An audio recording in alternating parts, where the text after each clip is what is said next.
මානුවෙන්න මම ඔබ මිනිසුන් දිනනන් කරමි ස්වාමීන් වහන්සේ වදාරනසේ උන්වහන්සේ ඔබටයි උන්වහන්සේ අනුවෙන්න කියන්නේ.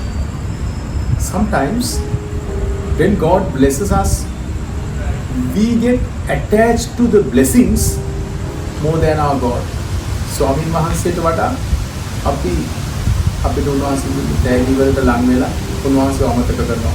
රැකියාවක් දුන්නොත් එහෙම රැකියාවට යාඥා කරලා අවසානයේදී රැකියාවට යනවා ස්වාමීන් වහන්සේව අමතක කරනවා. එහෙම ඇසෙන අවස්ථාවල අද උන්වහන්සේවට කියන්නේ උන්වහන්සේ අනුවෙන්න උන්වහන්සේට මූලික කරගෙන love God more than every blessing in your life. God bless you.